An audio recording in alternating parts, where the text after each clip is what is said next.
18 पुराणों में से एक शिव पुराण भगवान शिव को समर्पित है। इस पुराण में मनुष्य द्वारा सोचे गए विचारों, कहे गए वचनों और किए गए कृत्यों के आधार पर 12 ऐसे पाप वर्णित किए हैं जिन्हें भगवान शिव कभी भी क्षमा नहीं करते हैं। साथ ही ऐसे लोगों को एक न एक दिन महाकाल के दंड को भोगना ही पड़ता है। ये लोग कभी भी अपना जीवन अच्छे से व्यतीत नहीं कर सकते हैं। तो आइए मित्रों, एक बार विस्तार से प्रकाश डालते हैं कि वे 12 पाप कौन से हैं जिन्हें शिव पुराण में अक्षम्य पाप बताया गया है। नमस्कार और एक बार फिर स्वागत है आप सभी का आपके अपने वीडियो कलश यूट्यूब चैनल पर।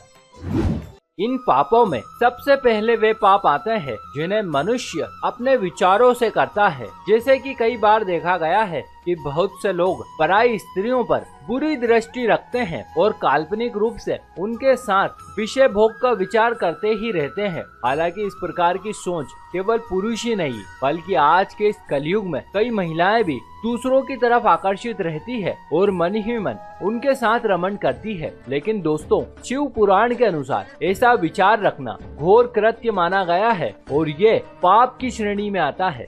बहुत से लोग धन कमाने की अंधी दौड़ में शामिल है। कई लोग तो इस कृत्य में इतना लिप्त हो चुके हैं कि मन ही मन दूसरों के धन को हड़पने की चाह रखते हैं। किंतु ऐसा विचार करना भी भगवान शिव की दृष्टि में अक्षम्य पाप है और जो ऐसा करता है वो जीवन में कभी भी सुखी नहीं रह सकता है। दोस्तों, कई बार आपने देखा होगा कि कुछ लोग योजना बनाने में बहुत ही माहिर होते हैं। अक्सर ये लोग भोले भाले और निरपराध मनुष्यों को कष्ट देने अथवा उन्हें नुकसान पहुंचाने के लिए विभिन्न प्रकार की योजनाएं बनाते ही रहते हैं। किंतु भगवान शिव ऐसा विचार करने वालों को कभी भी क्षमा नहीं करते हैं। यदि देखा जाए तो इस पृथ्वी पर उपस्थित समस्त जीव जंतुओं की तुलना में जो बुद्धि और तर्क शक्ति मनुष्य के पास है वो किसी अन्य के पास हो ही नहीं सकती है। इसी वजह से किसी भी परिस्थिति में मनुष्य के पास विकल्प रहता है और वो स्वतंत्र रूप से ये चुनाव कर सकता है कि उसे अच्छे रास्ते पर जाना है या बुरे। परंतु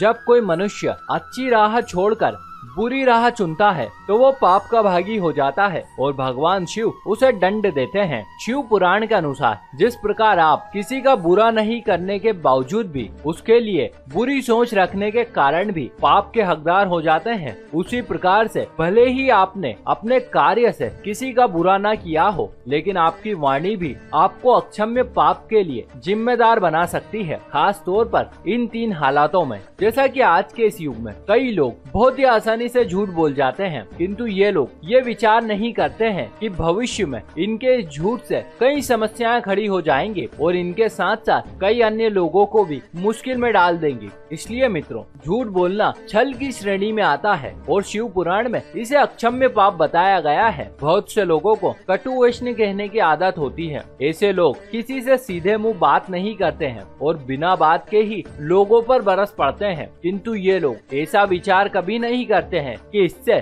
सुनने वाले का कितना मन दुखेगा। परंतु शिव पुराण के अनुसार यदि कोई मनुष्य कटु वचन कहता है, विशेषकर किसी स्त्री को, तो उसका ये कृत्य पाप की श्रेणी में आता है और वो व्यक्ति एक न एक दिन भगवान शिव के कोप का भाजन अवश्य ही बनता है। कुछ लोग अफवाह फैलाने में बड़े ही कुशल होते हैं। कई बार ऐसे लोग किसी अन्य को हानि पहुंचाने की नीयत से उसकी पीठ पीछे बातें करते हैं और अप्रत्यक्ष रूप से उक्त को हानि पहुंचाने में लगे ही रहते हैं। किंतु ये लोग अधिकांशतः ऐसा कृत्य करने के बाद ऐसा बिल्कुल भी नहीं सोचते हैं कि कोई देखे ना देखे, लेकिन उन्हें भगवान शिव अवश्य ही देख रहे हैं और एक न एक दिन उन्हें इसका दंड भी देंगे। तो दोस्तों, ये थे वे पाप जो मनुष्य जाने अनजाने में अपनी वाणी द्वारा करता है। किंतु अब हम आपको 5 ऐसे कृत्य बताएंगे जो शिव पुराण के अनुसार पाप की श्रेणी में आते हैं और इन्हें करने वाला मनुष्य पापी हो जाता है। इनमें सबसे प्रमुख है भोजन,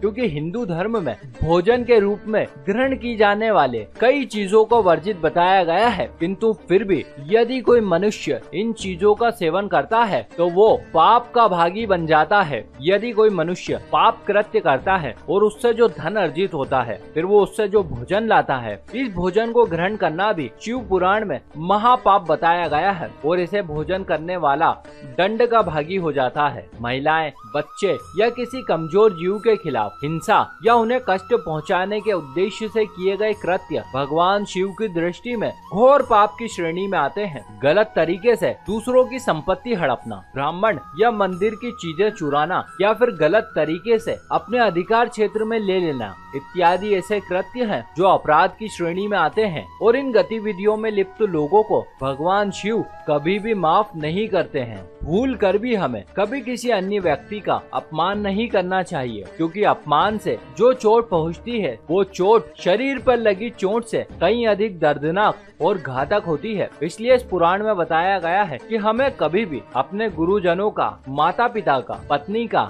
या पूर्वजों का अपमान नहीं करना चाहिए। किंतु फिर भी यदि कोई मनुष्य ऐसा कृत्य करता है तो वो महापाप का भागी बन जाता है। इसके अलावा दोस्तों, किसी भी प्रकार का नशा जैसे शराब आदि पीना, दान की हुई चीजों को वापस लेना अथवा गुरु की पत्नी के साथ नाजायज संबंध बनाना इत्यादि भी ऐसे घोर कृत्य हैं जो महापाप की श्रेणी में आते हैं और इन्हें भगवान शिव किसी भी परिस्थिति में क्षमा नहीं करते हैं। तो दोस्तों, अब तो आप जान ही गए होंगे कि हमें किस प्रकार के कृत्यों से बचना चाहिए ताकि हम महादेव के दंड अथवा क्रोध से बचे रहें और उनकी छत्र छाया सदैव हम पर बनी रहे। इसी के साथ दोस्तों, हमारी ये जानकारी भी यहीं समाप्त होती है। हम उम्मीद करते हैं कि आपको ये जरूर अच्छी लगी होगी। यदि आप भी इस विषय में कुछ एक सकारात्मक विचार रखते हैं तो नीचे दिए गए कमेंट बॉक्स के माध्यम से हमें जरूर बताइएगा। देखते रहिए वीडियो कलश यूट्यूब चैनल। आप सभी का बहुत बहुत धन्यवाद।